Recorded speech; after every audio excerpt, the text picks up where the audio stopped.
welcome back to some more Assassin's Creed Odyssey's Discovery. Before we continue on with the daily life tours, that was gonna make like this one. After this part, I was gonna make it so that it would be like a little like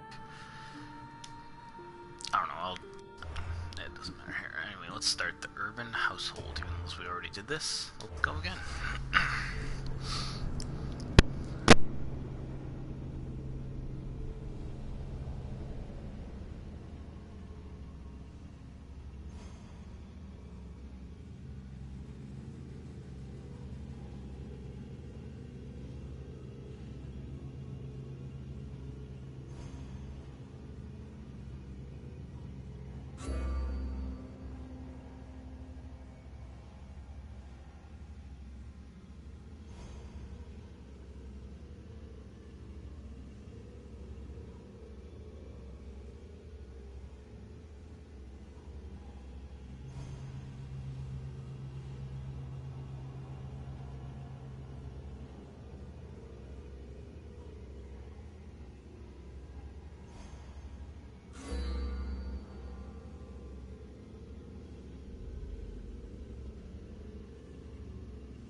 Greetings, Wanderer. It is my pleasure to introduce you to a unique tour. One that won't take you to impressive landmarks or famous battle sites, but through a typical Athenian home. For an outgoing people like the Greeks, the house was a refuge of privacy. Inside, they could escape for now.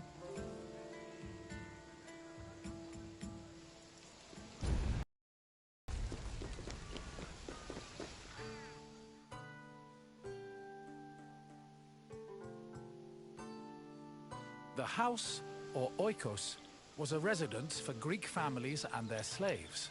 Contrary to modern houses, which look outward, the Greek household was built to look inward on a courtyard. The courtyard was the house's central fixture. It was the building's main source of daylight, and also the location of religious altars dedicated to worship. The building itself was made up of familiar accommodations, including bedrooms, storage rooms, a kitchen, and a living room. Women were generally in charge of tending to the home, which in Greece was called oikonomia, a term that inspired the modern word economy.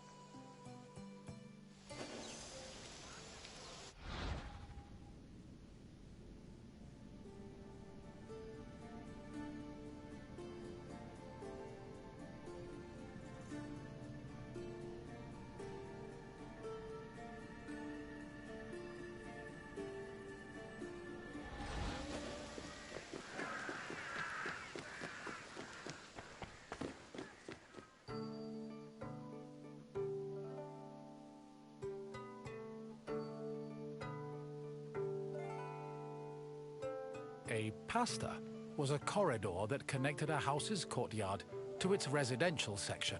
Archaeological evidence from the city of Olynthos reveals that pastas were added to Greek home design in the 5th century BCE.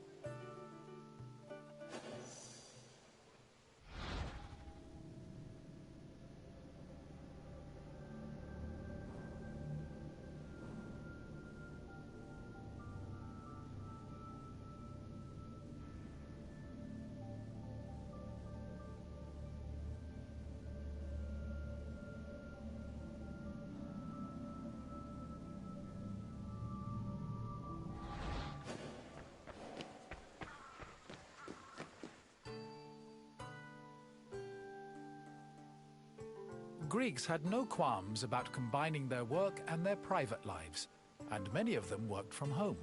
Artisans like blacksmiths, sculptors, and potters often had workshops in their houses. Some even operated small stores to sell their work. Similarly, doctors were known to treat patients in special offices located in their homes. Women also worked in the house and were responsible for making textiles, as well as producing clothes and supervising weaving, which was carried out by slaves. If the household was wealthy enough, They could even produce a surplus of textiles to sell in times of financial difficulty.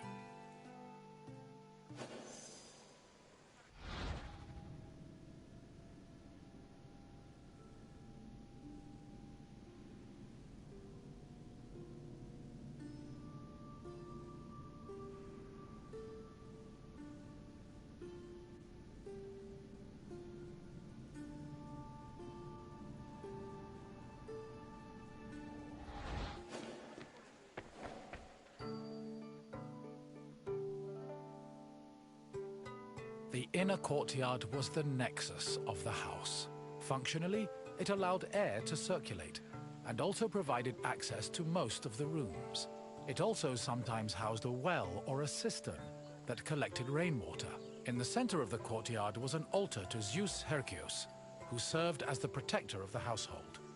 Women would often use the space to sew and cook, while children used it as a play area. Furthermore, if the family had pets or animals, the courtyard was where they were allowed to run free.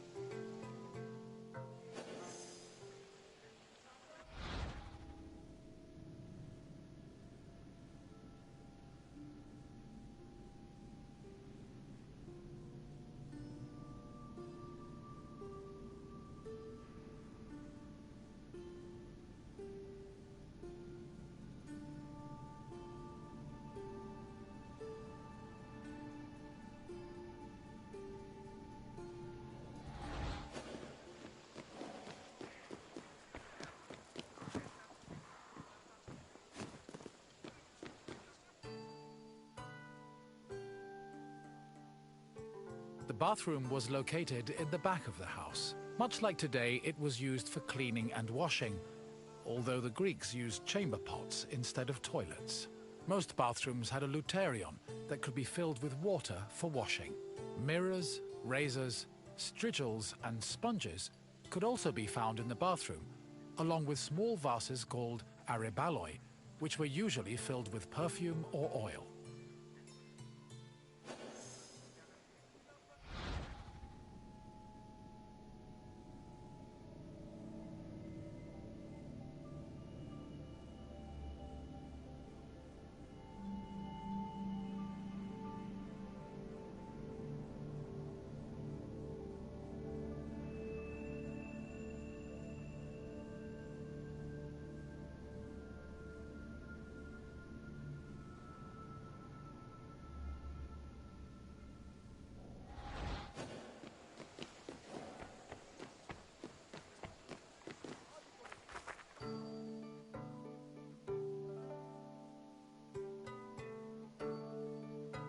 Greek homes had kitchens where the family's meals were prepared. The Greeks did not often eat meat, except during special occasions like banquets or after sacrifices. They had mainly a grain-based diet, eating staples such as bread, porridge, or a barley cake called maza. They also occasionally ate poultry, fish, and other seafood, as well as fruits, vegetables, goat milk and cheese, and olive oil. Food was cooked on a tripod, or sometimes in a klebanos, which was a sort of mobile oven. Other cooking implements included braziers, mortars and pestles, a spit to hold food over a fire, platters, and frying pans. The family also used the kitchen to store food in containers called pithoi.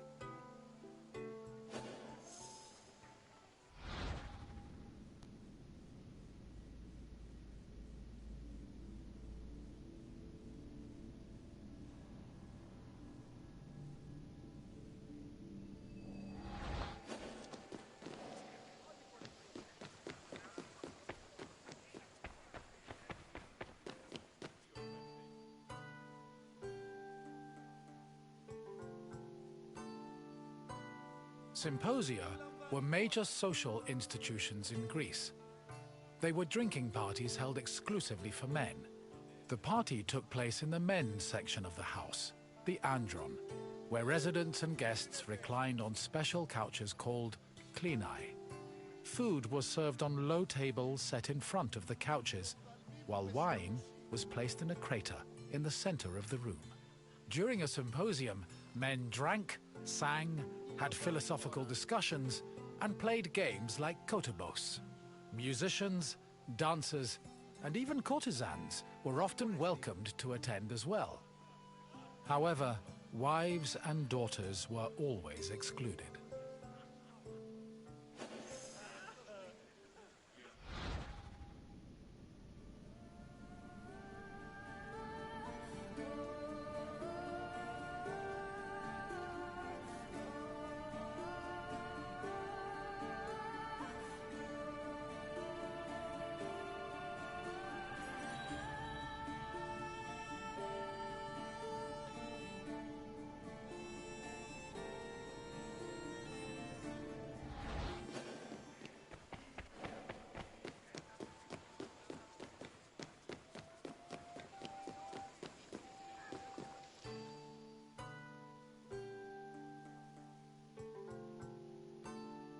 The Pyrgos, or upper stories, was the women's quarter of the house, where they could pursue their activities and observe the city without being seen themselves.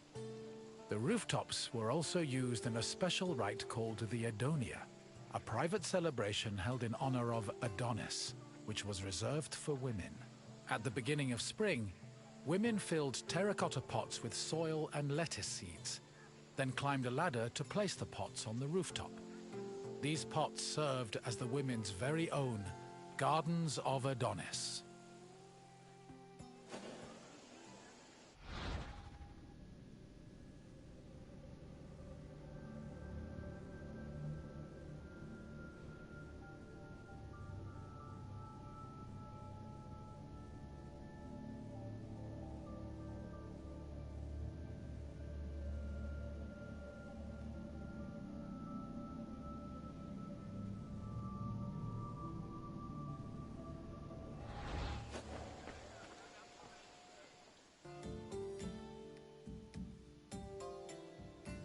I hope you now have a better understanding of the routines and home life of the Greek people. What would you like to do next?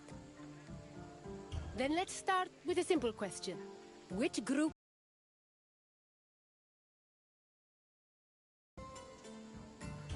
Correct. Move on to the next. Was known as the protector of the household.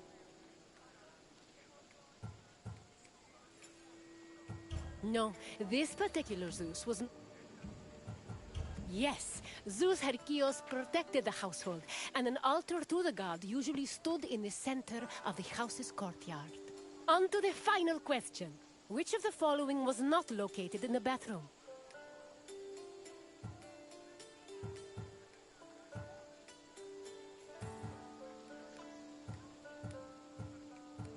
The Luterion was a water basin... Correct. The Klivanos was a mobile oven usually found in the kitchen. It seems you really know your way around Greek homes. Well done, Wanderer.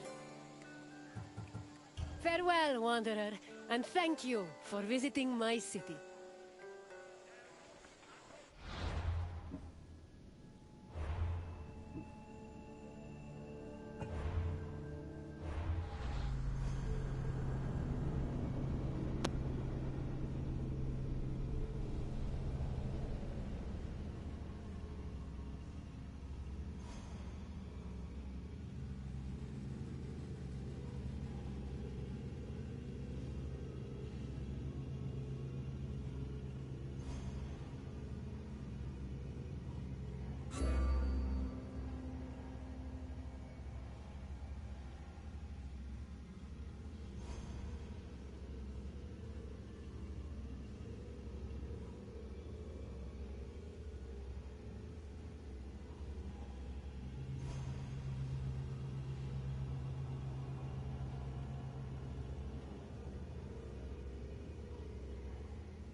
My friend! How fortuitous to run into you in this most intoxicating place! I'd offer you a drink, but for some reason the workers won't let me borrow any of their wine. Cheapskates. As you can probably tell by all the grapes, this is one of Greece's many vineyards. Wine was an essential part of Greek culture, and this tour will take you through how it was made. In addition to being delicious, not to mention lucrative, wine was an important part of Greek economy. I promise I'll meet you at the end of your visit, my friend. See you soon!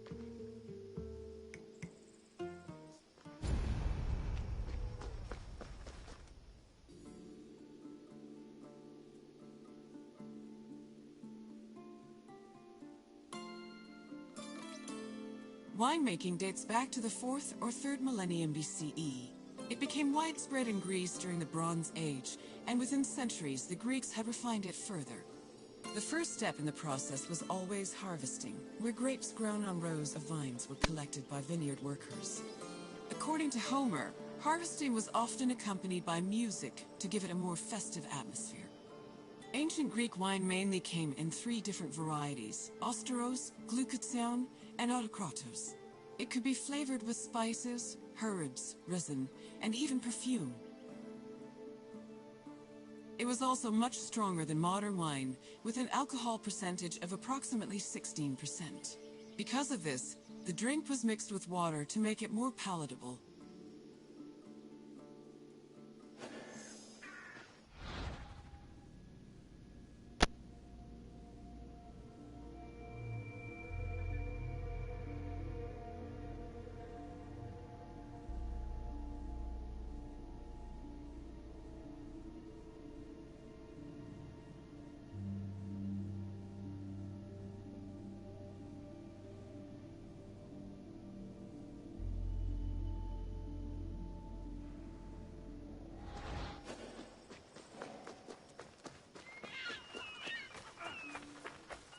Grapes were dried to maximize the wine's sweetness and prevent it from turning into vinegar.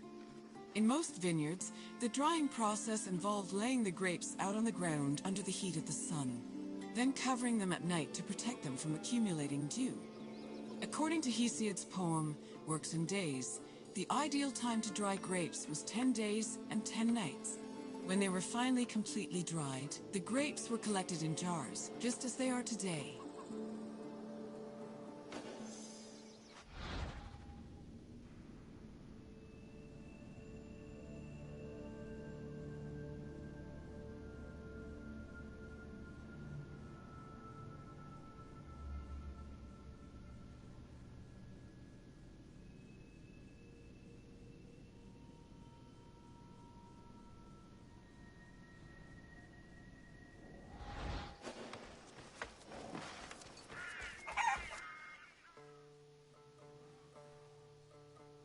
The Greeks had many methods for crushing the harvested grapes. The most common technique was to use a lenos, a large treading vat where workers stomped on grapes with their feet. Alternatively, the Greeks sometimes crushed the grapes by hand using a strainer, mashed them with a mortar and pestle, or squeezed them using a tool called a sack press.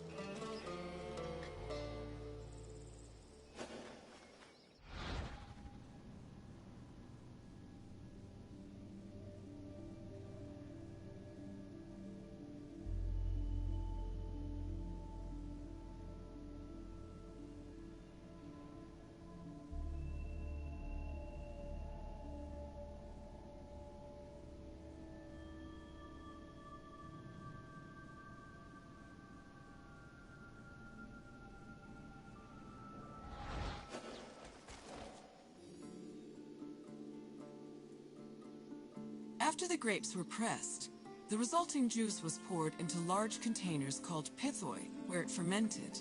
Once fully fermented, the wine was filtered through an ethmos, or sack, which separated it from the residual yeast called lees.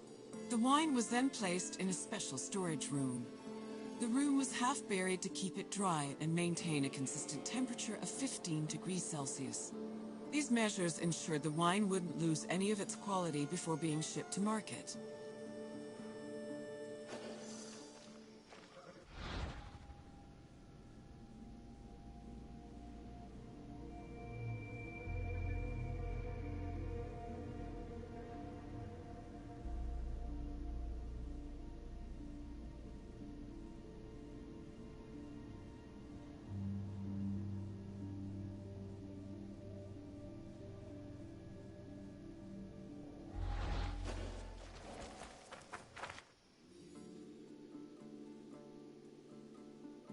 When the wine was ready to ship, it was poured into storage containers called amphoras. These were smaller than pithoi, which made them easier to ship and display in crowded marketplaces. However, that doesn't mean transporting wine was always a safe endeavor. Sometimes ships carrying amphoras as cargo would be wrecked before making it to their destination, losing hundreds of bottles of wine to the sea.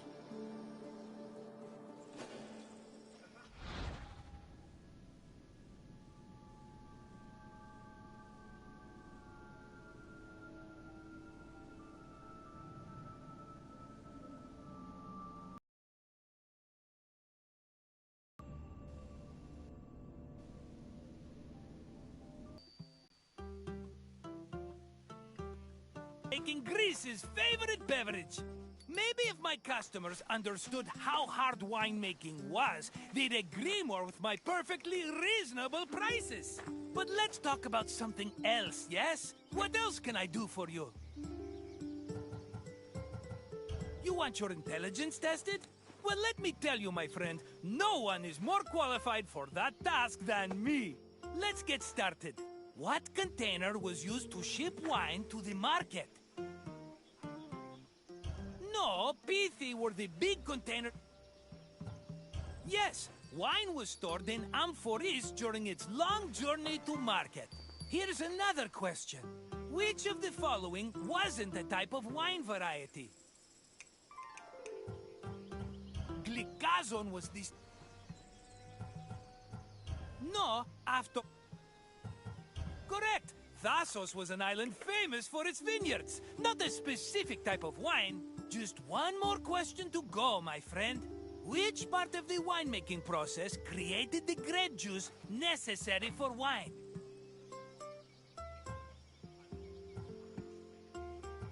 That's the one! The harvested grapes were pressed in a linos, often by the feet of vineyard workers.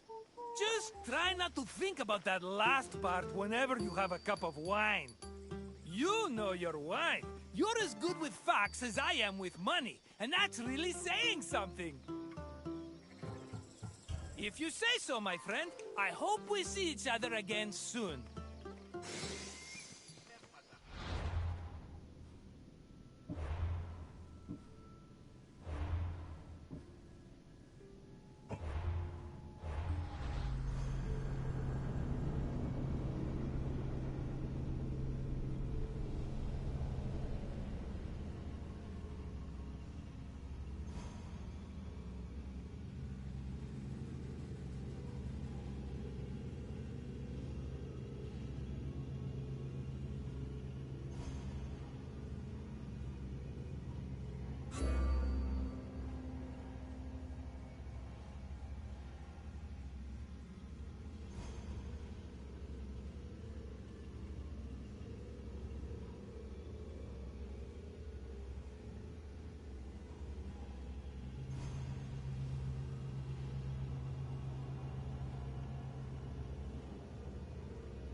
Welcome to Corinth, Wanderer.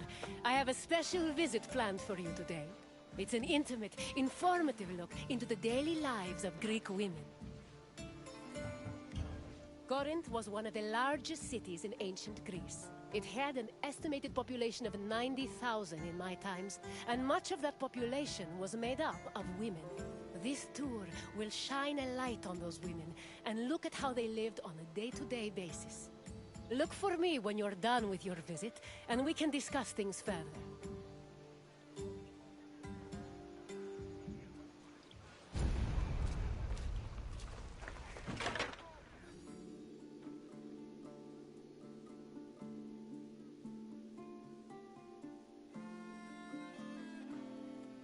Young girls growing up in ancient Greek cities were usually raised by a nurse. They mostly stayed in the women's quarters of the house, the gunaikon, where they spent their time spinning threads and weaving. While there is not much historical evidence of young girls at play, especially compared to boys, it was still known to happen. For example, an ancient terracotta group depicts two girls playing ephedrismos. This was a competition to see who could strike an upright rock from afar using a pebble or ball.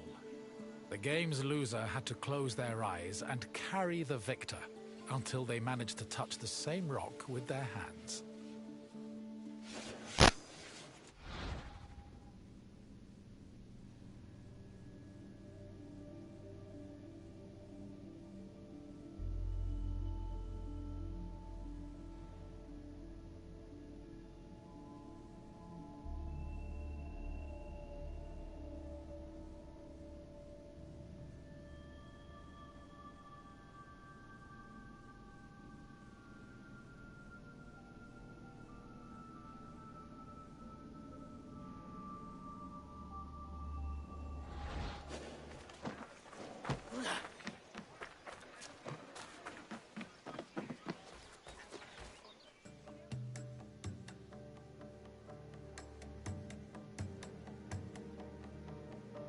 For a young Greek woman, marriage was the culmination of their induction into society.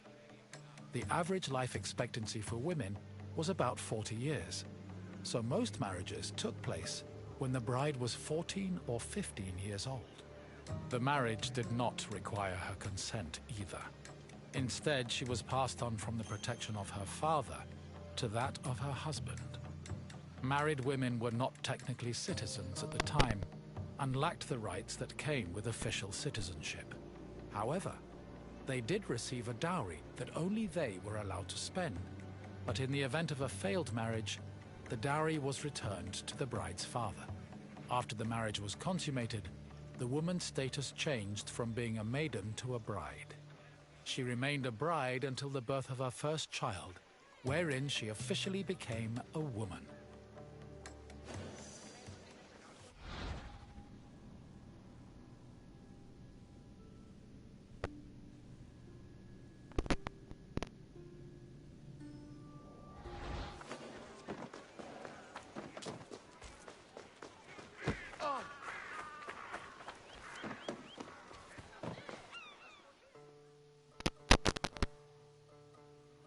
Women living in ancient Greek cities were essentially forbidden from participating in political life, and most aspects of their lives were controlled by men. Their most important responsibilities were running the household and giving birth to children, preferably boys. Most of the time, women's excursions outside of the house were limited to visiting other female neighbors, as per custom. The few exceptions to this strict rule were weddings, funerals, and religious festivals involving women in prominent public roles.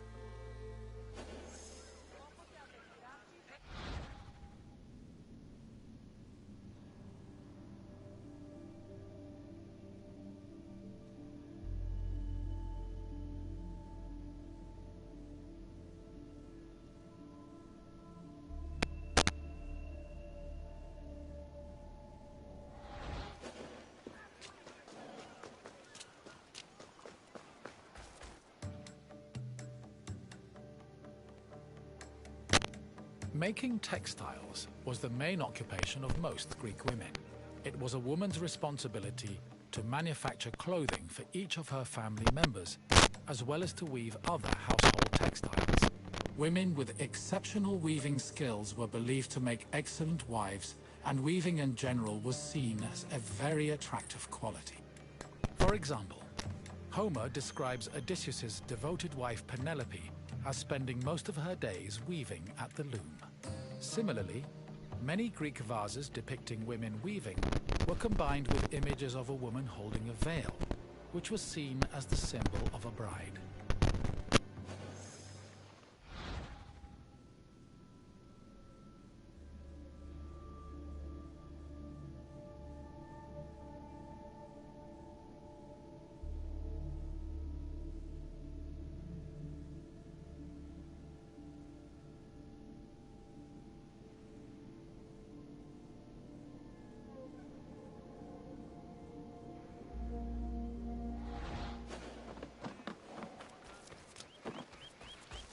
Ancient Greek women cooked in their house's kitchen area.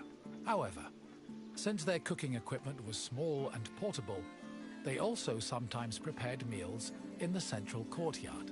This was also where women performed other domestic activities. These activities were rarely seen by visiting men or passers-by, because the architecture of classical Greek houses facilitated the social norm that women should never be seen at work.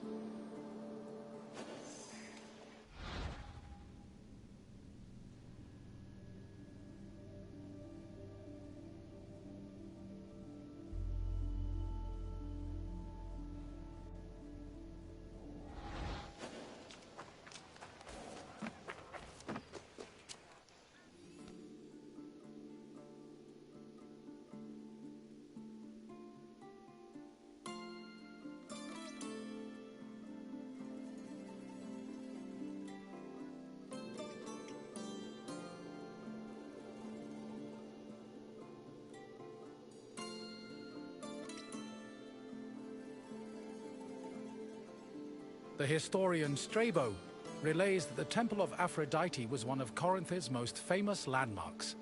This was largely due to the temple's female patrons. These hetairai, as they were called, were donated to the goddess by both men and women. According to Strabo, the Temple of Aphrodite contributed greatly to Corinth's wealth. The hetairai were the temple's main attraction, and many visitors came to Corinth in search of their company, for which they spent frequently and frivolously.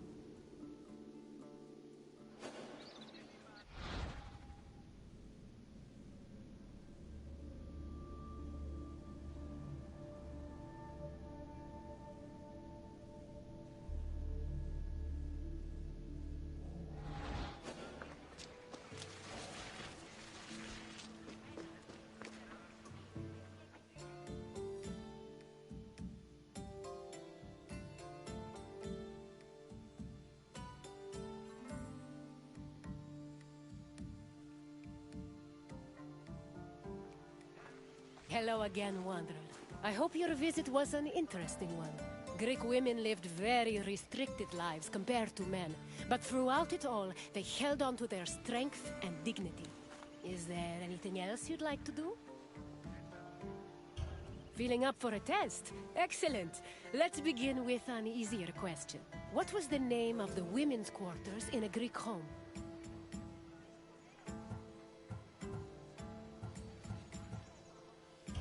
The andron was actually the men's section of a house. The ireon was a... Correct. The gynekon was where young girls spent their days weaving and spinning threads. On to the next question. The Corinthian temple said to employ the Hetera was dedicated to which god? Correct. Aphrodite was the goddess of love and passion, so it's only fitting her temple served such an amorous purpose. We're almost done. Just one more question. What was the name of Odysseus' wife?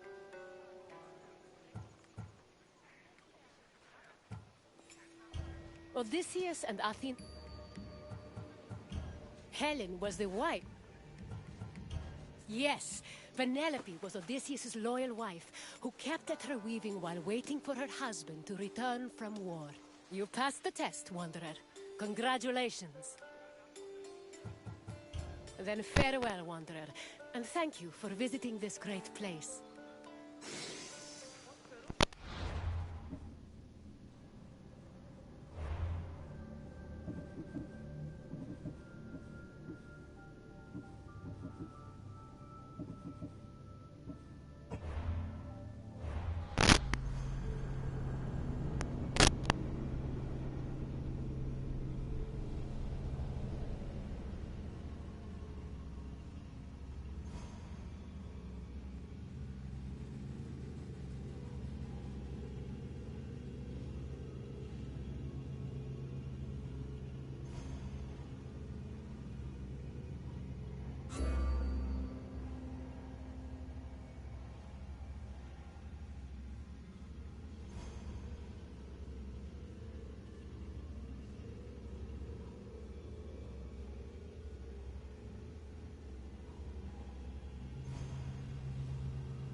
Welcome to Argos, traveler.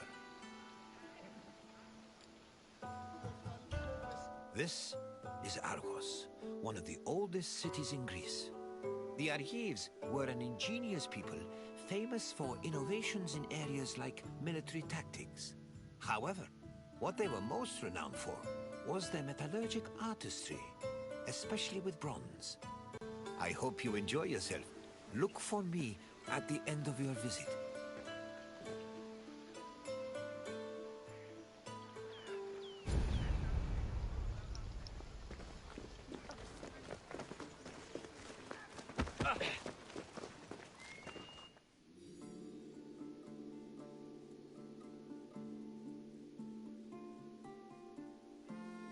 The area that would become Argos was inhabited as early as the 3rd millennium BCE, but it was in the 7th century BCE that it officially became a city-state.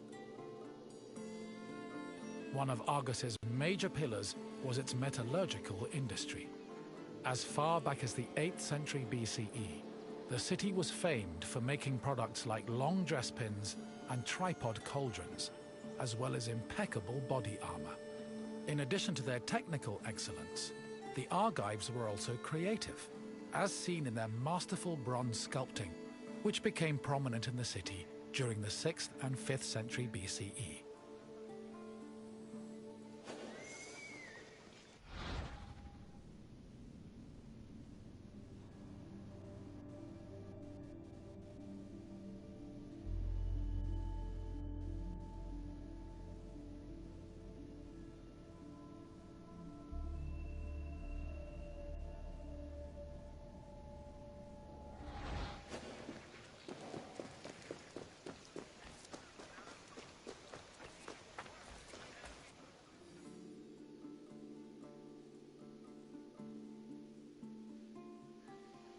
Bronze is an alloy composed of 90% copper and 10% tin. Because of this, copper and tin needed to be smelted and combined to create the material needed for sculpting. After the bronze alloy was formed, it was melted in special furnaces. They required a tremendous amount of fuel and were usually supplied with charcoal made from specific types of wood. It's possible they were also coated with a protective lining of clay, which would have been sensible given the melting point of bronze is approximately 950 degrees Celsius. Once the bronze was melted and collected, the furnaces were dismantled and dumped.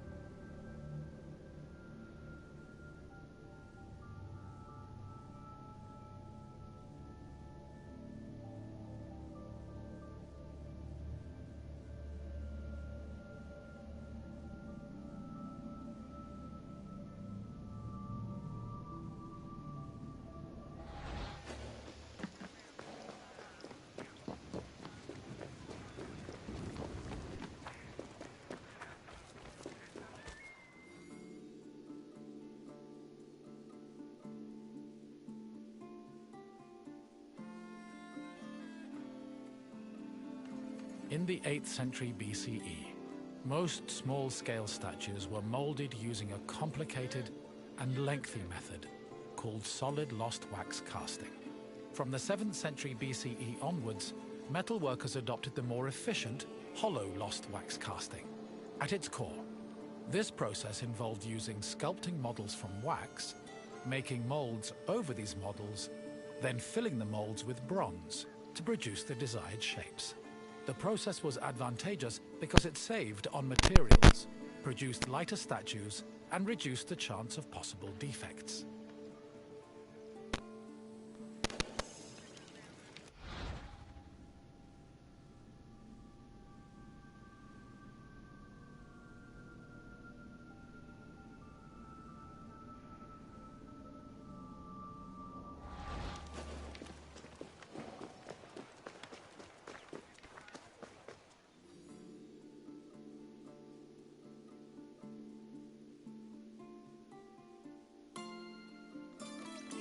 Once all the pieces of the sculpture were molded, they were welded together and subjected to the cold working process.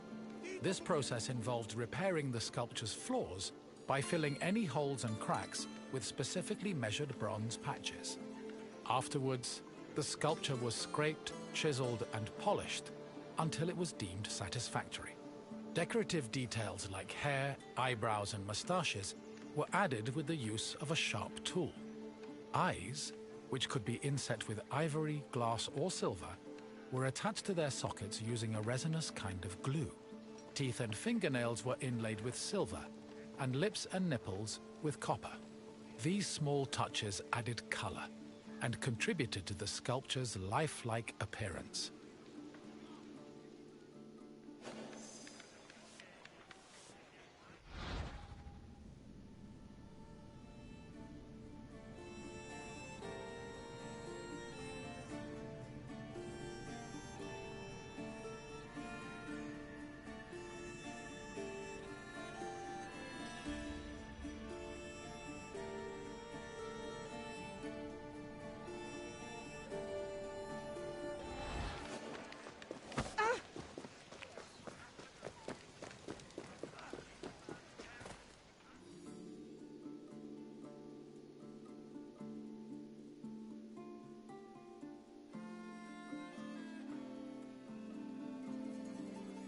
Bronze sculptures have a long and varied history in Greece.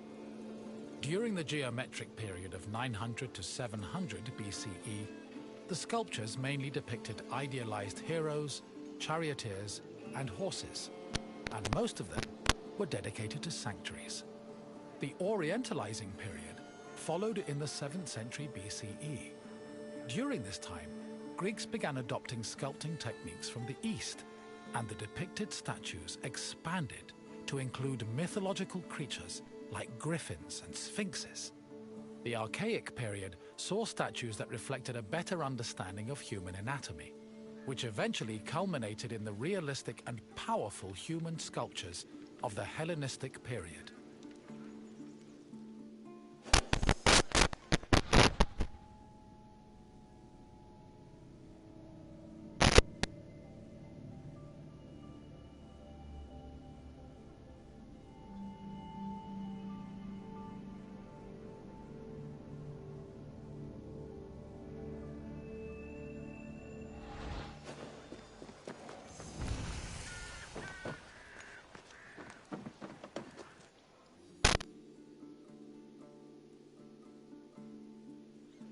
Argos was the home of Polykleitos, one of the most famous sculptors in ancient Greece. His works, like the Doryphorus and Diadomenos, as well as his treatise on sculpting called the Canon, had a massive impact on the art as a whole, particularly in regards to ideal body proportions. Sadly, the original versions of Polykleitos' sculptures have been lost, along with most bronze statues from antiquity. As time went on, many bronze statues were melted down to be recycled in things like weapons, ammunition, and even church bells. Because of this, marble copies from the Roman period are our best evidence of the masterpieces of Greek sculpture.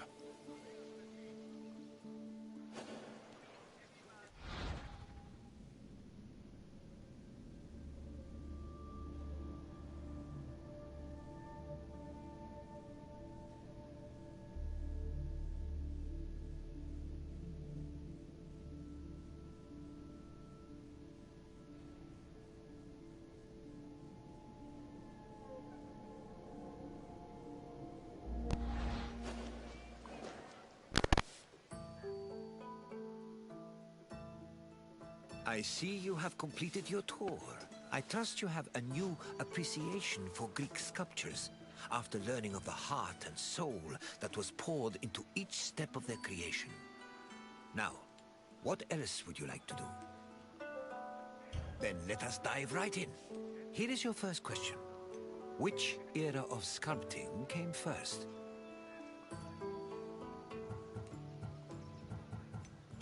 The Hellenistic period Correct. The geometric period lasted from 900 to 700 BCE and mostly featured small-scale statues and statuettes of heroes and horses. On to the second question. Bronze was an alloy composed of which two metals? Yes. To get the bronze required for sculpting, metal workers first needed to smelt copper and tin. One last question for you. Which renowned sculptor was a native of Argos? Yes, Polykleitos was based in Argos and had an enormous impact on the art of sculpting. You've done well, traveler. Your knowledge of metalwork is astounding. Then, farewell, traveler. May we meet again soon.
My friend, I see you followed your nose to this lovely perfumery, perfume yard, perfactory? Yes, let's go with perfactory. This sensuous little island is where perfume was produced. Your nostrils are in for a treat, unless you're allergic, in which case I could sell you a wonderful remedy for a very reasonable price. No? Okay then. I'll check in on you at the end of your visit. See you soon, my friend.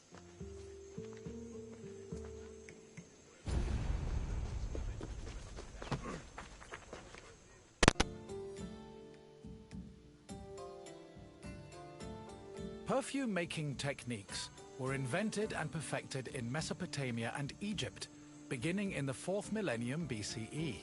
By the time of the Mycenaean era, perfume played an important role in the Greek economy. Mostly reserved for kings, priests, and aristocrats in the beginning, it later became more widely available during the classical and Hellenistic periods. Greeks used perfume for more than just personal cosmetics. It also had sacred uses. For example, cults would sometimes anoint their god's statue with perfume, and it was also used during rituals like weddings and funerals. Food and wine could also be scented with perfume to add to a meal's presentation. The art of making perfume was part of medicine and pharmacology, the best perfume recipes.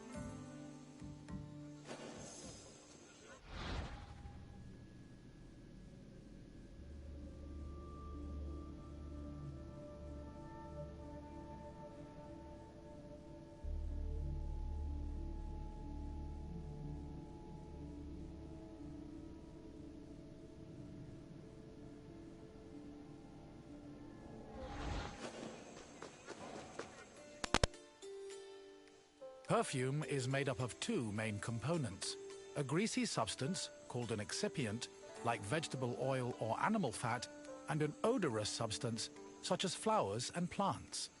For ancient Greeks, the most common excipient was olive oil.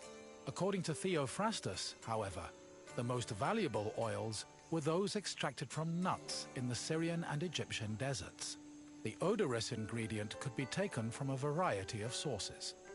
These include flowers like roses or lilies, herbs like oregano, spices like saffron, resins like amber, and leaves from plants. Some fragrances were also imported from outside of Greece, like Indian cinnamon and Syrian frankincense. These exotic scents were considered exceptionally precious.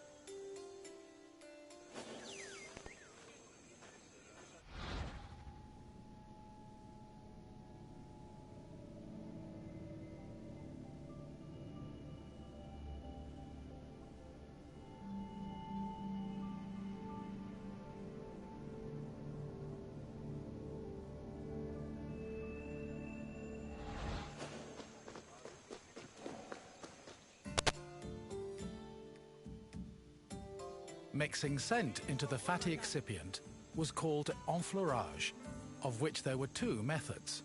If the flower being used for the scent was fragile, the preferred method of extraction was cold enfleurage, which required an oil-soaked cloth.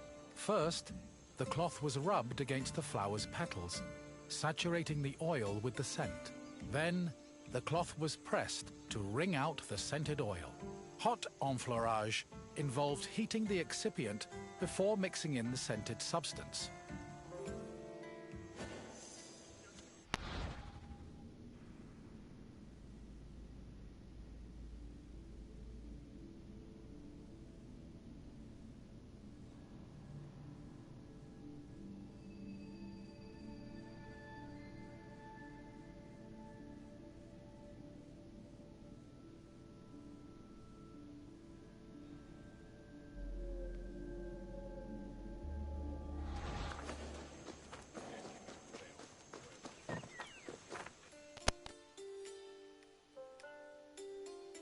The hot enfleurage process consisted of heating and distillation.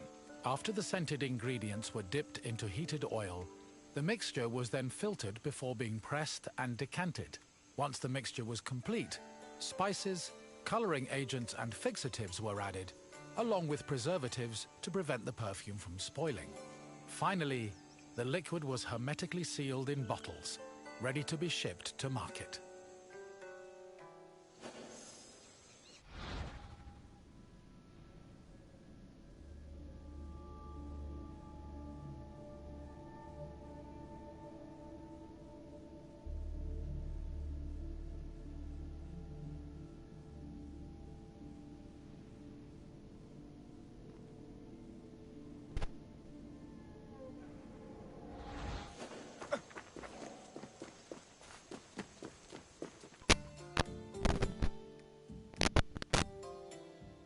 Perfume was usually bottled in ceramic or glass flasks, but more luxurious fragrances were contained in ornamented and painted flasks.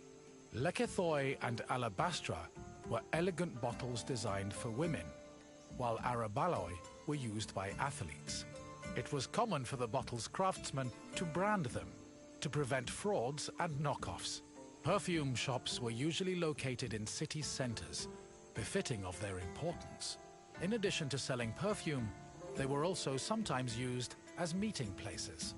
For example, the perfume shops near Athens's Agora were frequented every morning by the city's youth.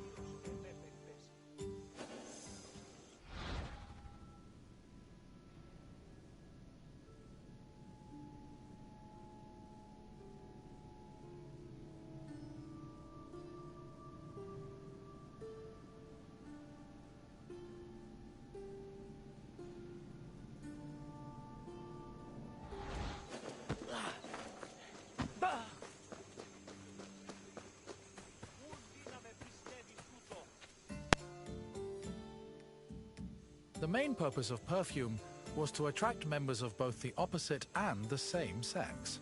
We can trace this practice back to a scene in the Iliad, where Hera used perfume to seduce Zeus. Similarly, hymns about goddesses like Demeter and Aphrodite always mention their pleasant smell, further solidifying the belief that scent and seduction went hand in hand. However, perfume was also a mark of social status. Athletes covered themselves in perfumed oils during their training and at symposia, and citizens were judged based on how anointed, shiny, and perfumed their bodies were.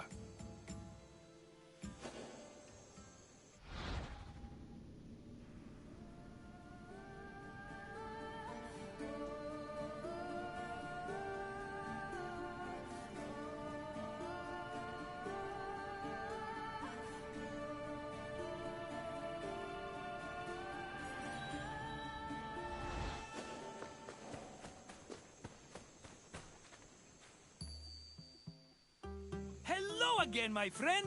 I hope you see now how important perfume was, not only for aesthetic purposes, but for Greek social hierarchy. I wouldn't charge so much for my own bottles if I didn't know the value of what I was selling. What else can Marcos do for you? Good idea. Let's start with an easy question. Which of the following is an example of an excipient? Yes, olive oil makes a great excipient, and dressing, and medicine. Honestly, we pour that stuff on everything, including ourselves. And question 2. What is enfleurage? Correct. Enfleurage involved mixing the perfume scent into an excipient. We're almost done. Just one more question. In the Iliad, which goddess used perfume to seduce Zeus? A fair guess, but in this... Yes, Hera poured a saucy scent on herself to get her husband's attention. You did it! You've completed the test. If you say so, but I have a feeling we'll run into each other again soon. Farewell!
Welcome to the silver mines of Lavrion.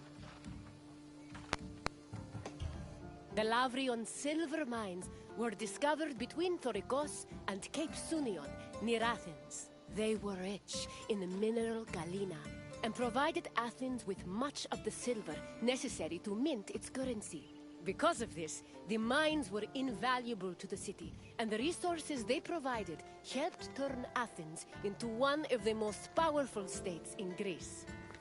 We will meet again after you've seen what the mines have to offer. Farewell for now, wanderer.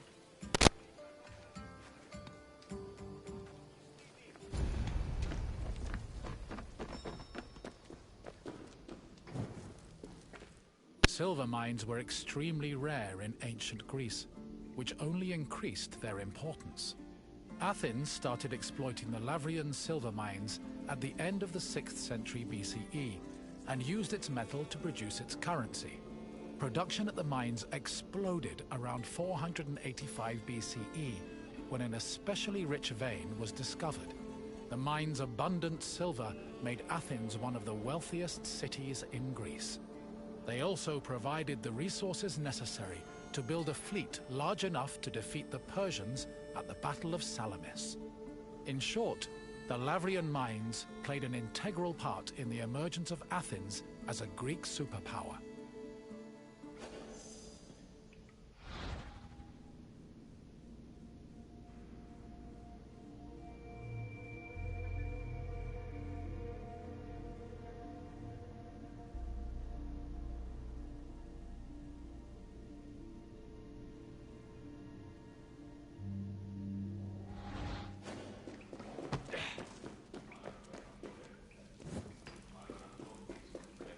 Exploiting the mine's resources required a lot of labor.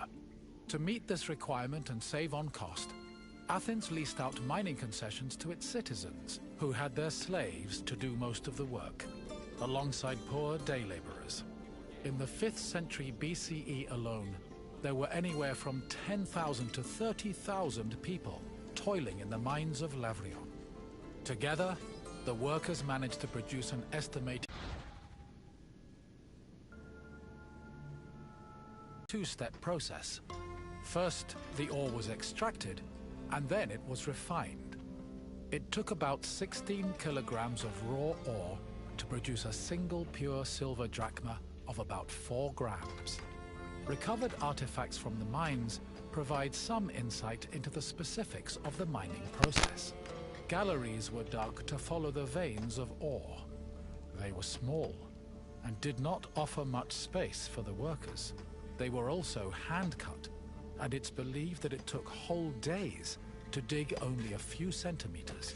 Once the galleries finally reached the veins, the ore was extracted and then crushed on mortar stone to prepare it for washing.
Mine workers used washeries to help clean rock from the ore.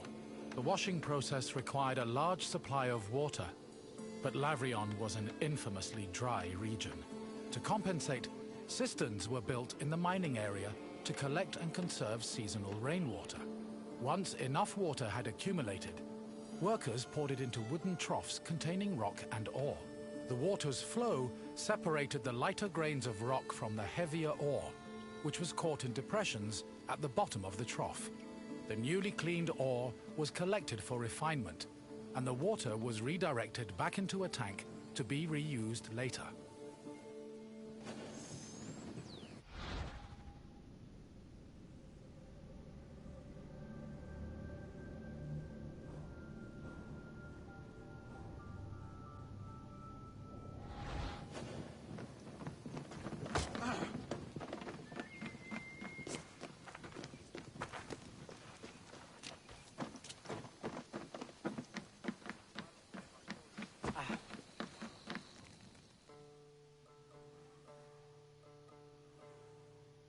Once the ore was clean and dry, it was ready for smelting. Its purpose was to isolate the silver in the ore. To do this, the ore was placed in a conical furnace filled with combustible charcoal. Bellows pumped air into the furnace to control the temperature. Inside, the ore burned, emitting a toxic smoke that was evacuated through a chimney. Eventually, the silver alloy was separated from the slag and collected for the last step in the refinement process, cupellation. Cupellation removed any leftover lead from the silver. The smelted alloy was placed in a cupel, an absorbent bowl made of bone ashes. It was then put in a furnace, where it absorbed the lead and left only silver behind.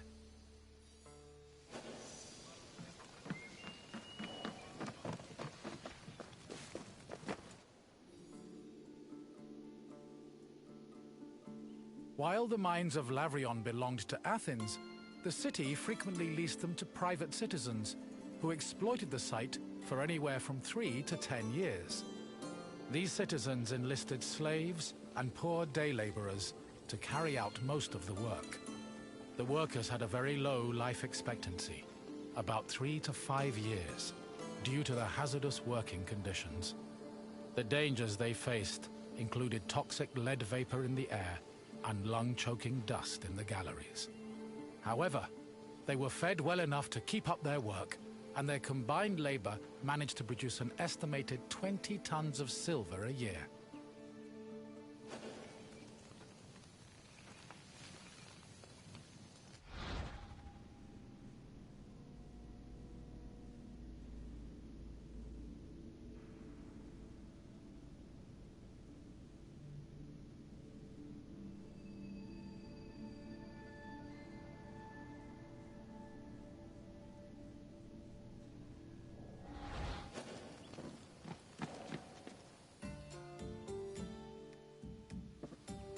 I hope you enjoyed your trip through the mines. We talk so much of Athens' glory, but we often forget the city's power was due to tremendous amounts of work.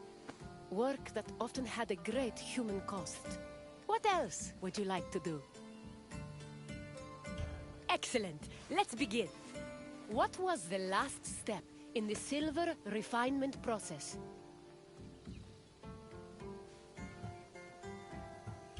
Washing the ore was... Yes! Capellation removed any remaining lead, leaving only the silver behind. Now, for the second question. How did workers acquire water for the ore washing process?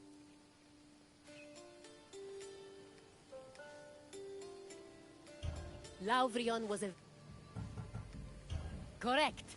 The workers used cisterns to collect the seasonal rainwater. Now, the final question. Which famous battle did the mines help Athens win?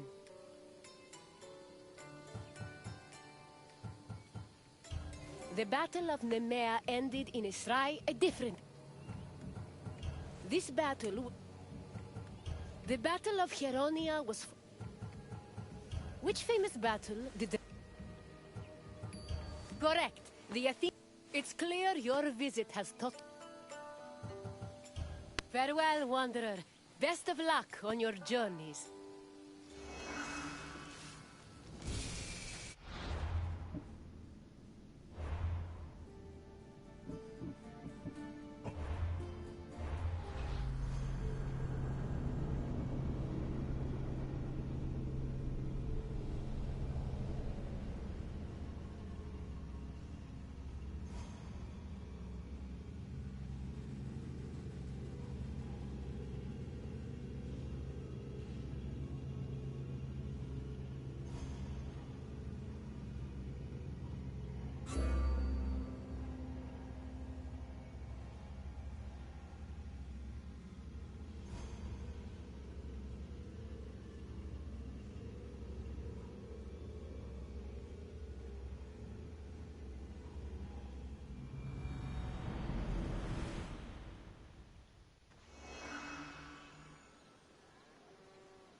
Greetings, my friend.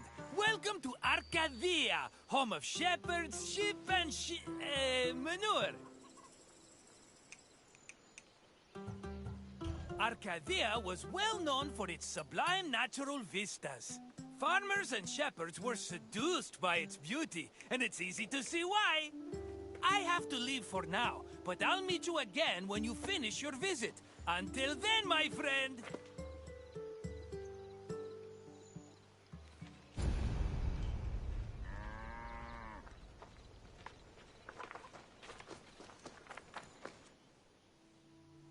Grain was a staple of the Greek diet, to the point where Homer referred to his compatriots as mortal eaters of bread.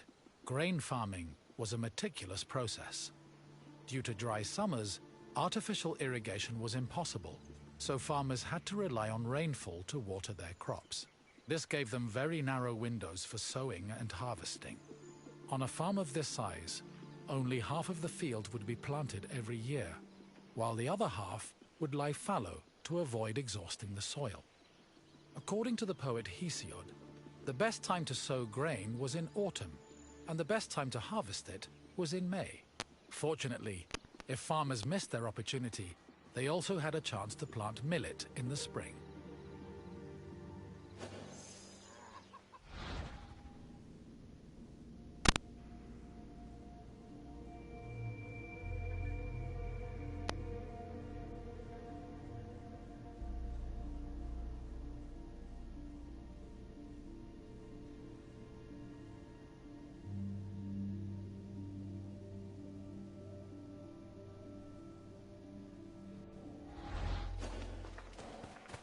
Before planting in a field, the land needed to be ploughed a total of 3 times. Once in the spring to remove weeds, again in the summer to aerate the soil, and a final time in the winter to plant the seeds in the moist earth. The plough was pulled by 2 oxen, while the sowing of seeds was done by hand. After the seeds were planted, a boy turned the soil with a hoe to protect them from hungry birds. Once the sowing was finished, the farmers waited for winter rains to irrigate the field.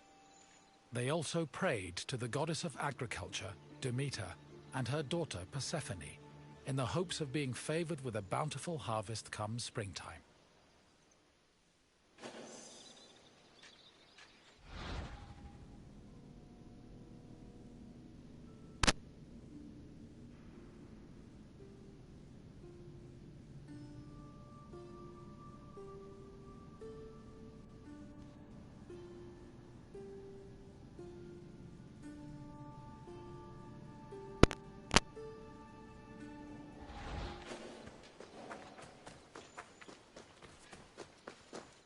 Grain was harvested in the spring using a curved knife called a sickle. With their backs to the wind, the reapers cut the plant stalks and left the sheaves behind before moving through the rest of the crop. Once the harvest was mowed, the sheaves were brought to the threshing floor.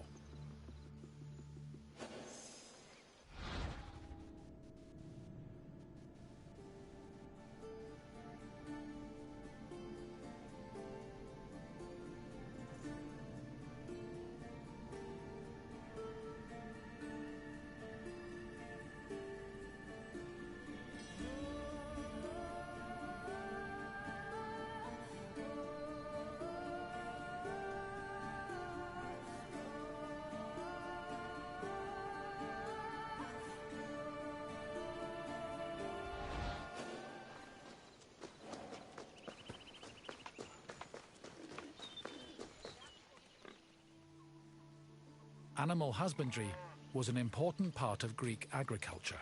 Farmers usually kept cattle, donkeys, sheep, goats, pigs, dogs, geese, and chickens.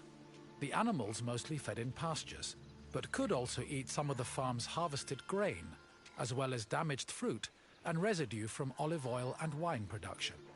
Livestock had several purposes. Their manure was used to fertilize the fields, and their grazing helped remove weeds. Arcadia was a mountainous region believed to be the home of the god Pan, so farmers were more likely to keep sheep and goats than cattle.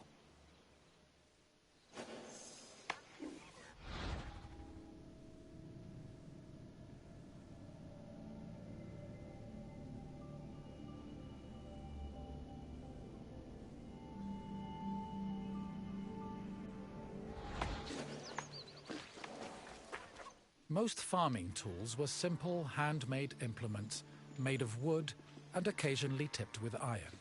The most complicated tool was the plough, which was made up of several parts, including a beam, a drawbar, and a yoke. A 2-pronged hoe, meanwhile, was used for tilling soil, and farmers also had tools for digging and weeding.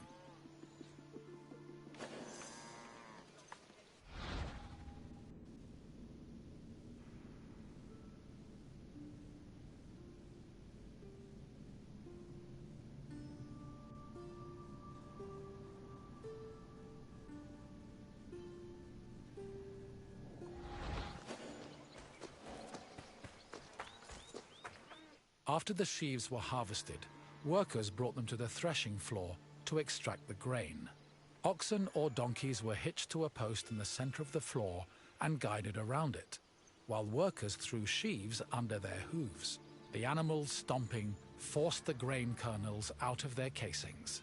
Afterwards, the kernels were collected for the winnowing process. Winnowing helped separate the heavier grain seeds from the chaff. It began with using a wooden shovel to toss the grain. While in the air, the wind blew away the lighter chaff, leaving only the heavier grain. To remove the remaining chaff, the grain was tossed in a wooden basket called a lignon, which filtered the grain until only clean kernels remained.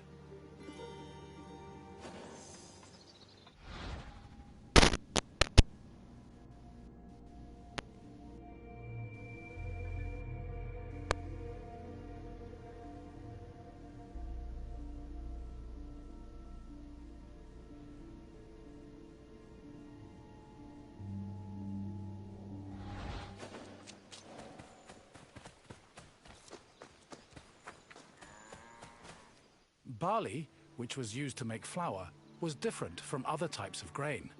Threshing was not enough to separate the barley from its husk, so instead, it was roasted in a specialized tool called a frigatron. After the barley was roasted, it was pounded with a mortar and pestle. The pounded grain was then ground into a meal using either a hand mill or a hopper mill. Grinding was boring work, so workers often lightened the mood with a mill song. Once the barley was completely ground, it was sieved using a wicker basket called a koskinon, making it ready for use.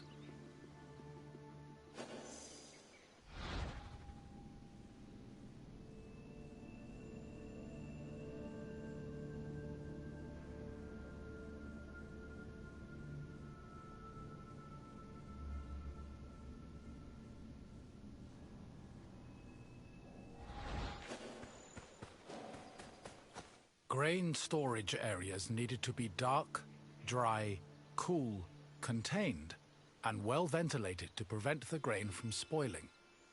According to Hesiod, the preferred method of storing grain was in a pithos, the same container as Pandora's mythological box. Archaeological evidence suggests that Greeks may have also stored grain in small, walled structures woven from branches. Farms generally needed to store enough grain to sustain themselves for the year and seed corn for the next. Any surplus was either stored for a lean year or sold to markets for profit.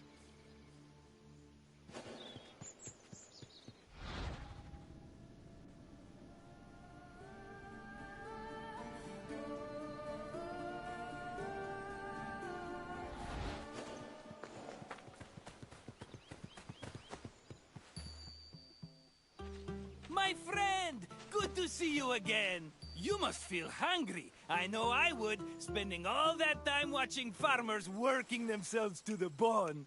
Now, what else can I do for you? If you say so, let's get started. According to Hesiodos, what was the best month to start harvesting grain? Fall was the preferred. Yes, spring was the ideal time for harvesting. Guess I'm not the only smart one around here. Time for another question. Which tool did reapers use to cut stalks? Yes, a sickle was a curved knife, making it ideal for harvesting sheaves of grain. Only one question left. Arcadia was believed to be the home of which god? Correct! Pan supposedly called the mountainous region his home. Incredible work, my friend. It's safe to say your mind is definitely more wheat than chaff. Safe travels, my friend. We'd better be seeing each other again soon.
Hello, Wanderer. May I introduce you to the Keramikos, the kiln that warms all of Athens' pottery.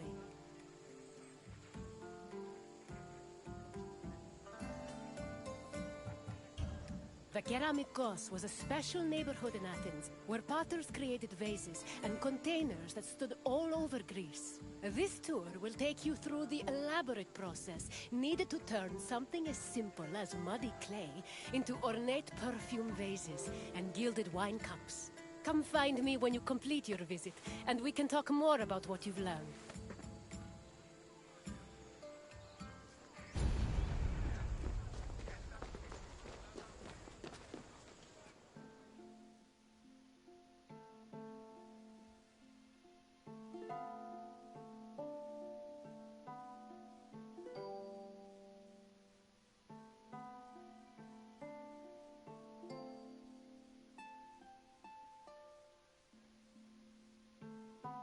The Keramikos was a large, sprawling area northwest of Athens' Acropolis. While part of it was used as a graveyard, it was also dedicated to the creation of pottery. The Keramikos was so significant to the art form that its name lives on in the word ceramics. Perhaps drawn by the river, potters moved into the area and formed their own bustling community. It's believed that by the end of the 5th century BCE, hundreds of thousands of pottery vessels had been made in Athens,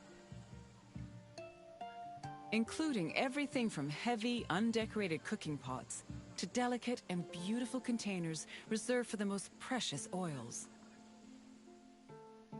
Sadly, only around 1% of these works survive today, some only in small fragments.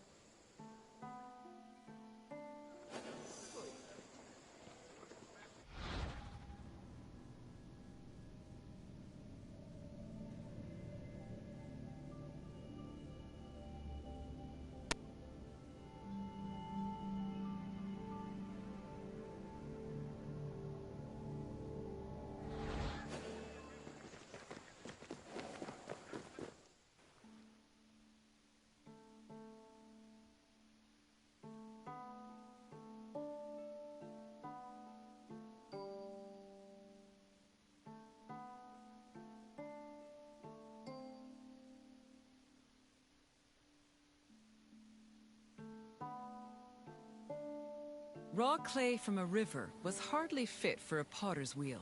Athenian potters used clay that was rich in iron, which created the distinctive orange-red coloring seen in Athenian pottery. But this high-quality clay needed to be handled carefully to avoid disasters in the kiln later on. The clay was first brought to settling beds, where it was mixed with water to wash out any organic debris like leaves. Once it was purified, workers kneaded the clay with their hands to push out air bubbles and create the texture necessary for a flawless finish. One of the goals of these early steps was to remove any impurities that could destroy a delicate design, or worse, render a vase unusable.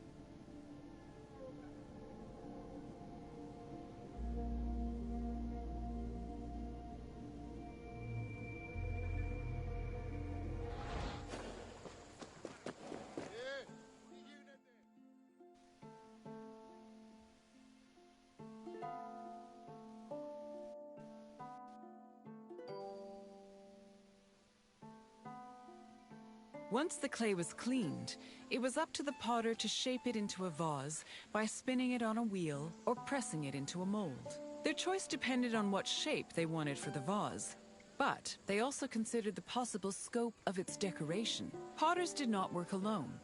A workshop might have had many people working together on different aspects of production. Potters collaborated with many different painters for decorating their creations. Some of these painters even became potters themselves. All in all, a single vase could be worked on by many different artists, with each one focusing on a different aspect of its design.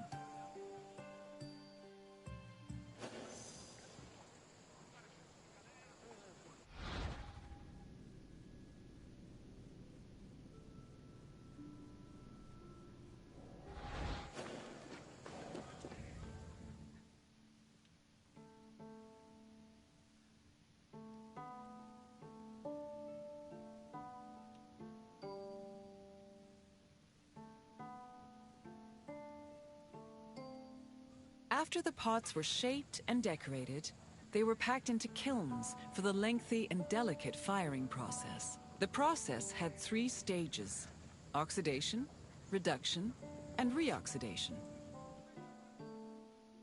The main purpose of the firing process was to carefully manage the clay's exposure to oxygen.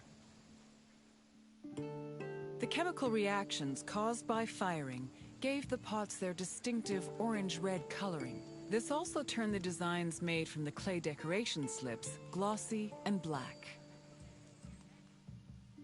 The most difficult part of the firing process was managing the fires themselves. It required an enormous amount of skill and experience to properly judge the exact temperatures needed, and even the smallest mistake could ruin several hours of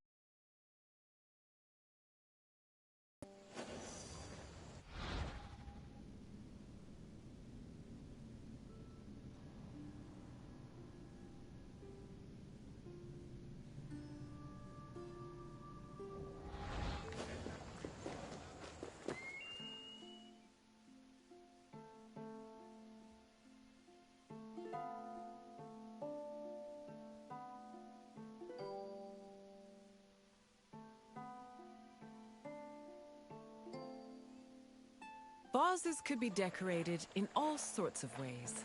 Before 530 BCE, Athenian vases were decorated using the black figure technique, where figures and designs were painted as dark silhouettes. At the end of the 6th century BCE, painters created a new technique called red figure, an inversion of the painting process that left the figures in red and the background in black. This gave the artist more freedom to better explore details like muscles and individual locks of hair. Designs were sketched onto the bare surface of the pot using a thin, sharp tool. Thin relief lines, which helped define subtle elements like facial features, were added using a brush made of a few stiff hairs. More elaborate vases were sometimes gilded, but these decorations were so delicate, they were most likely only added after the firing process.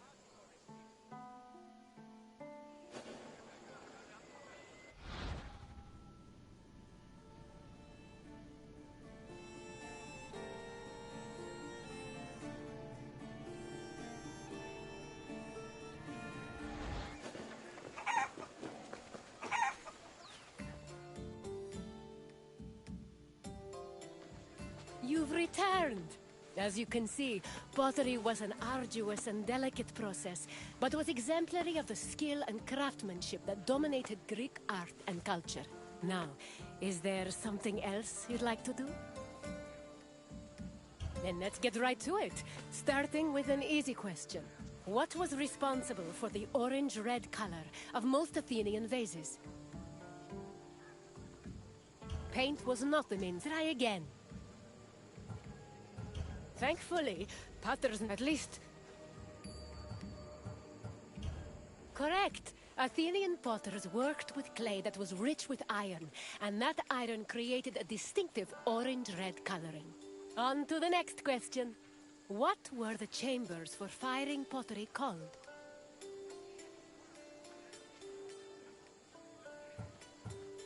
A frigatron is a special... No. Correct. Pottery was fired in kilns, and the firing process was extremely precise and delicate in nature. You're almost done. Just one more question. The firing process was made up of how many stages? Correct. The 3 stages of the firing process were oxidation, reduction, and reoxidation. You know your pottery. Well done, Wanderer. Then we must part ways, at least for now. Farewell, Wanderer.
Hello, my friend. Welcome to Kithira, where clothes are dyed and noses are assaulted by disgusting smells.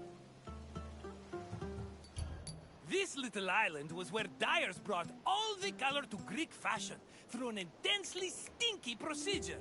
This tour will reveal the steps it took for workers to brew the dye. Try not to step in any mollusk guts as you enjoy your visit. I promise I'll meet you at the end of your tour. See you soon, my friend.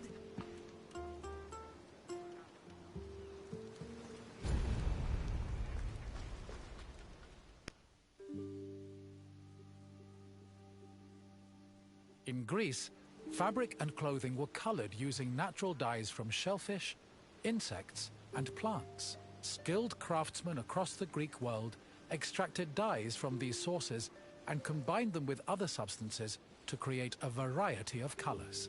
The dyeing process supposedly produced incredibly pungent smells, and ancient writers would often comment on the stink in their works.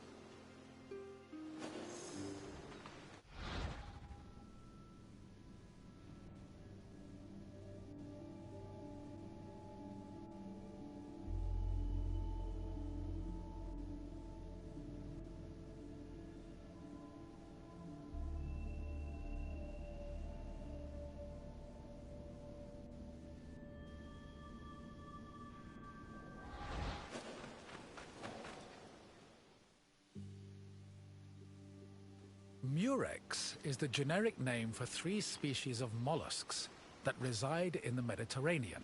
The substance they secrete was used by craftsmen to create the most expensive dyes in the ancient world, the most famous of which was Tyrian purple. Fishing techniques varied depending on the type of mollusk. In shallow waters, fishermen could simply dive and catch the mollusks, but they set traps if the water was too deep. Being carnivorous, murex were often lured using dead animal flesh as bait. It was imperative that the mollusks be captured alive, as they only secreted the precious purple liquid needed for dyes upon death.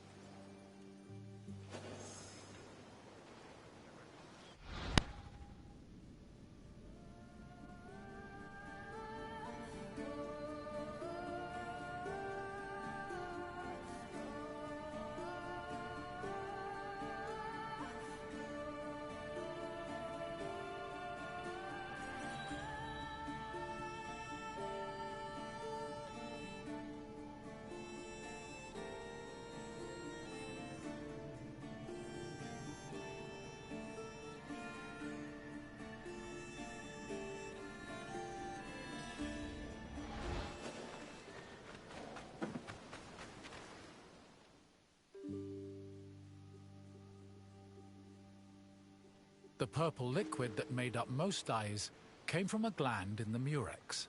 To collect it, workers would either crack open the mollusk's shell with a knife, or if it was smaller, crush it with a stone. Each mollusk only produced a small amount of liquid, and thousands of them were needed to produce even a gram of the substance. Because of this, Captured mollusks were usually kept alive in seawater-immersed baskets until enough had accumulated to produce a satisfactory amount of dye.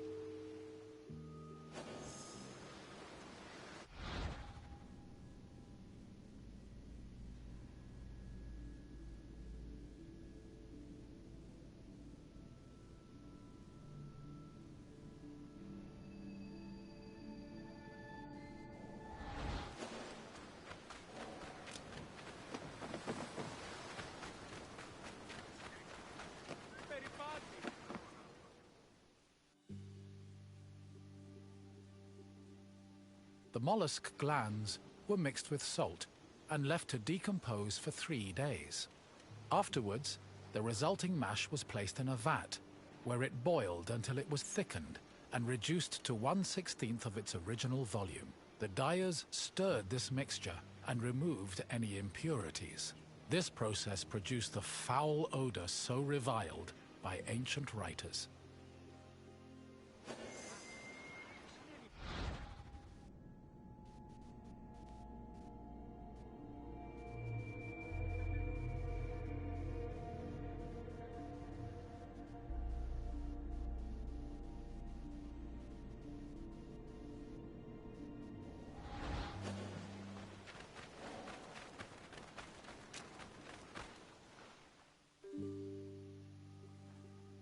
Dyers checked the hue of the purple liquid by dipping in raw wool. The hue could be changed by adjusting the temperature of the liquid and by soaking the wool for different periods of time, with longer soaking producing deeper shades. The wool was dyed once before spinning and again before weaving to ensure it maintained its color. While Murex purple dyed wool easily, it did not adhere as well to other fabrics, such as linen.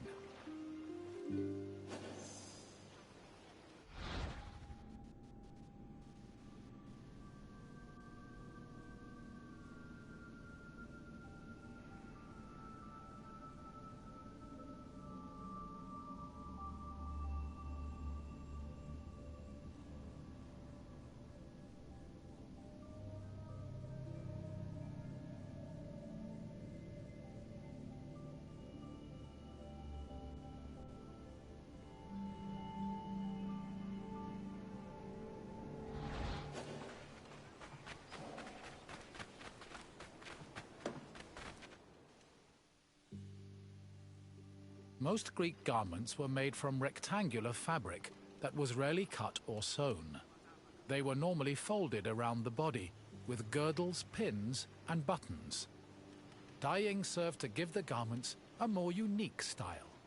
Decorations were also widely used, and were either woven or painted on. They depicted things like animals, human figures, and mythological scenes.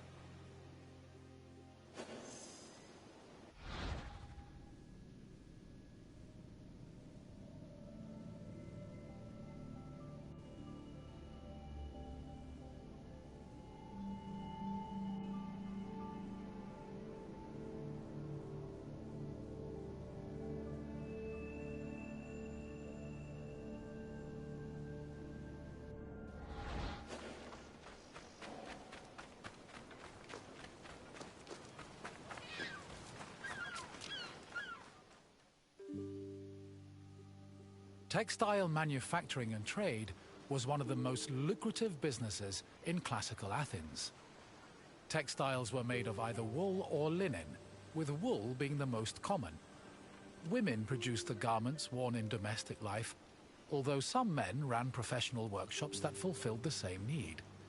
Other textiles were made by slaves and laborers under the supervision of master weavers, fullers, and dyers.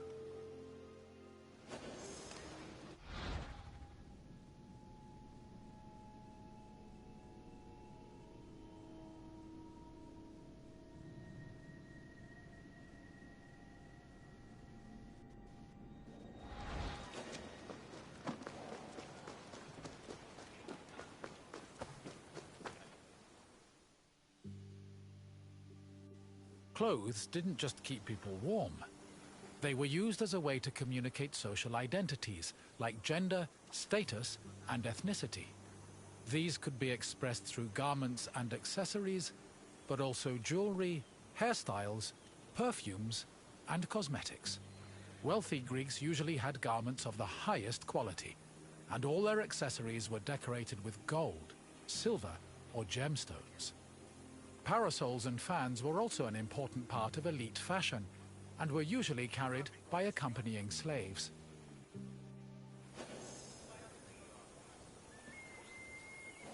Clothes didn't just keep people warm.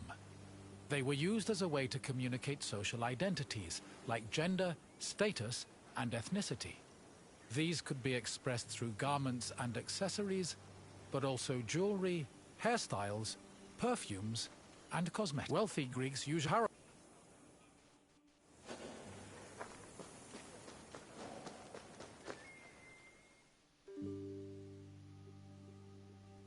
The most common Greek garments were the peplos, the chiton, and the hymation. The peplos, typically worn by women, was a body-length cloth. It was folded back on itself and worn draped over the body and pinned over the shoulders. The chiton was a long garment with sleeves. Ankle-length chitones were normally worn by women, while men wore shorter versions of the garment. A hymation was a mantle that was worn over both the chiton and the peplos. Outside of daily life, there were also specialized clothes worn only in exceptional situations like weddings and religious ceremonies.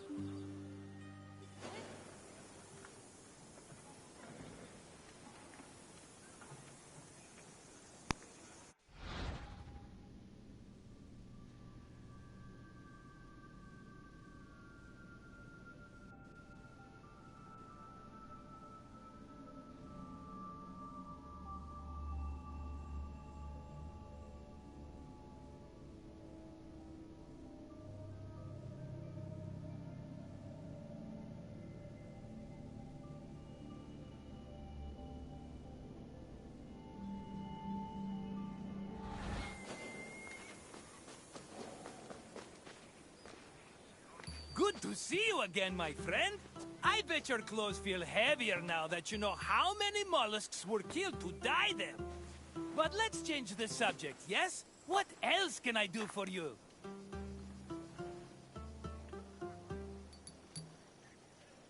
Then let's get right into it, starting with this question. Which purple dye was the most famous?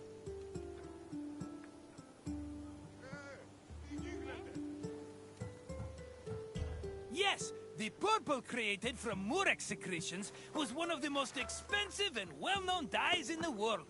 Here's another question. How did workers check the dye's hue?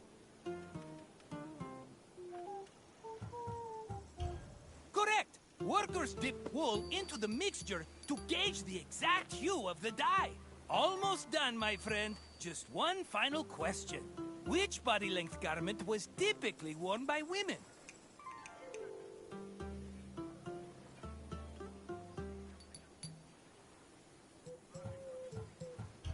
The chlamid.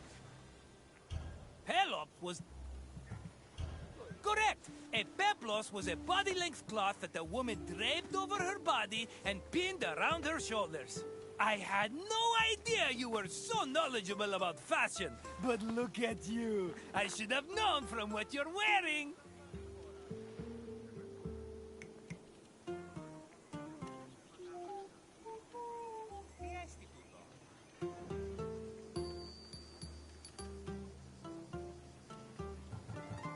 You've got it, my friend. Farewell for now.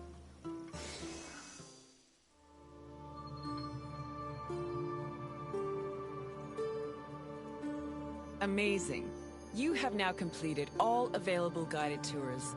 Congratulations on your achievement and dedication to knowledge. We hope you have enjoyed your explorations into the rich history of ancient Greece. Even though you've done all the tours, there's still plenty left to see. There are hundreds of world stations to explore, mountains to climb, seas to swim, and sunsets to watch. Remember that you're welcome to return to guided tours at any time and replay your favorite ones.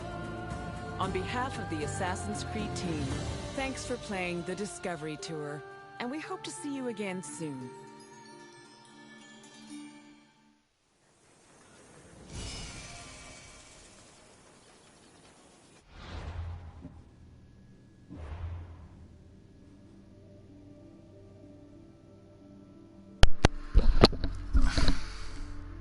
Well, that's it for the Discovery Tour. I might continue it, do like sites, but other than that, that's it. All the tours are done.